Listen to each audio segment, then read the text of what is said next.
అన్నా చెల్లెల అనుబంధానికి ప్రతీక రాఖీ. ఈ పండుగను శ్రావణ పౌర్ణమి, జంధ్యాల పౌర్ణమి అని కూడా అంటారు. తల్లిదండ్రుల తరువాత అంతటి ప్రాధాన్యత కలిగిన అనుబంధం వీరి మధ్య ఉంటుంది. నీకు నేను రక్ష, నాకు నువ్వు రక్ష అంటూ అమ్మలో మొదటి అక్షరం, నాన్నలో రెండో అక్షరం అన్న. శనివారం రాఖీ పౌర్ణమి సందర్భంగా కథనం. రాఖీ పండుగను అనుబంధాలకు ప్రతీకగా జరుపుకోవడం ఆనవాయితీ. తల్లిదండ్రుల తరువాత తోబుట్టువుల బాధ్యతలు అన్ననే వ్యవహరించే సాంప్రదాయం కొనసాగుతుంది. అన్నా చెల్లెళ్ళు, అక్కా తమ్ముళ్ల మధ్య ప్రేమానురాగాలకు ప్రతీకగా జరుపుకునే ఈ పండుగకు ఎంతో ప్రత్యేకత ఉంది. పురాణ ఇతిహాసాల్లో రాఖీ గురించి అనేక కథలు ఉన్నాయి. రాక్షసులకు, దేవతలకు జరుగుతున్న యుద్ధంలో రాక్షస సంహరణ చేసే సందర్భంలో ఇంద్రుడు రాక్షసులను సంహరించడం వీలుకాక అమరావతిలో తలదాచుకుంటాడు. ఇంద్రుడి సతి అయిన ఇంద్రాణి రాక్షసుడిని సంహరించడానికి ఇంద్రుడికి ప్రేరణ కలుగజేస్తుంది.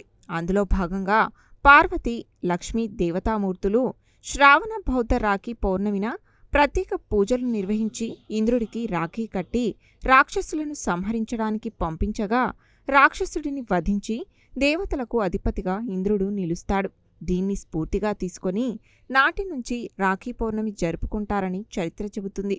అలాగే శ్రీకృష్ణుడు రాక్షసుడిని సంహరించడానికి సుదర్శన చక్రాన్ని ఉపయోగించాడని నాటి నుంచి రాఖీ పండుగ ప్రాచుర్యంలో ఉన్నది. మరో చరిత్రలో ప్రపంచాన్ని జయించాలనుకున్న గ్రీకు రాకుమారుడు అలెగ్జాండర్ భారత్పై దండెత్తినప్పుడు జీలం నది ఒడ్డున పురుషోత్తముడితో యుద్ధం జరుగుతున్న సమయంలో అలెగ్జాండర్ భార్య రుక్సానా తన మేలుకోరి భారత ఉపఖండం వాయవ్య భాగాన్ని పాలిస్తున్న రాజు పురుషోత్తముడికి రాఖీ కడుతుంది. సోదరి సౌభాగ్యం కోరి పురుషోత్తముడు అలెగ్జాండర్ను ప్రాణాలతో విడిచిపెట్టాడని చరిత్ర చెబుతుంది. అదేవిధంగా ద్వాపర యుగంలో ఒక సందర్భంలో కృష్ణుడి చేతికి గాయమైనప్పుడు ద్రౌపదీదేవి తన చీర కొంగును చింపి గాయానికి కడుతుంది. దీంతో దానిని రక్షగా పిలుస్తున్నారు. రాఖీ పౌర్ణమిని పురస్కరించుకొని మార్కెట్లో రాఖీ విక్రయాల సందడి నెలకొంది.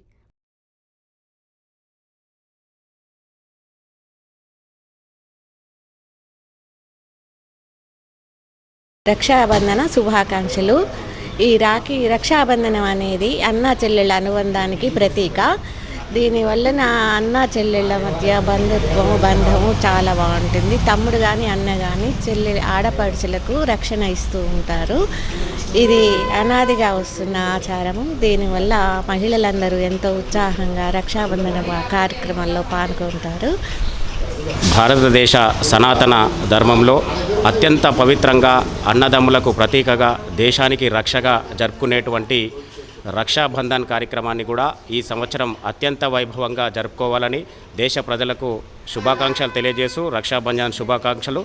నాకు నువ్వు రక్ష, నీకు నేను రక్ష, మనిద్దరం కలిసి దేశానికి రక్ష అనేటువంటి ఈ బంధనాన్ని కూడా ముందు కూడా కొనసాగించాలని, ఈ సంవత్సరం కూడా ఆపరేషన్ సింధూర్తో దేశంలో ఉన్నటువంటి ఉత్తేజభరితమైనటువంటి వాతావరణంలో విజయం సాధించినటువంటి మన ఆర్మీ జవాన్లకు, భారత ప్రభుత్వానికి, దేశ ప్రజలందరికీ కూడా రక్షాబంధన్ శుభాకాంక్షలు తెలియజేస్తూ ఒకరికొకరికి అన్నదమ్ములకే కాదు ఈ దేశంలో ఉన్నటువంటి ప్రతి ఒక్కరం కూడా ఈ దేశానికి రక్షగా నిలబడుతూ నువ్వు రక్ష, నీకు నేను రక్ష, మనిద్దరం కలిసి దేశానికి రక్ష అనేటువంటి విధంగా ఈ రక్షాబంధన్ వేడుకలు కూడా మునుముందు కూడా ఇదే విధంగా కొనసాగించాలని, భారతదేశాన్ని అత్యున్నత స్థాయిలో మన అందరం కలిసి ముందుకు తీసుకుపోవాలని, స్వదేశీ ఉత్సవాలను వాడుకుంటూ స్వదేశీ గౌరవాన్ని కూడా ప్రపంచ పటాల మీద చాటి చెప్పాలని భారత ప్రజలందరికీ మీ అందరికీ కూడా విజ్ఞప్తి చేస్తూ మీ అందరికీ రక్షాబంధన్ శుభాకాంక్షలు. మనము మన అన్నయ్య తమ్ముళ్ళు రక్షణ ఉండాలని మనం కోరుకుంటూ, అది అసలు రాఖీ పండుగ ఎట్లా వచ్చిందంటే ద్రౌపది కృష్ణుడు వాళ్ళ అన్న చల్లగా ఉండాలని కోరుకుంటూ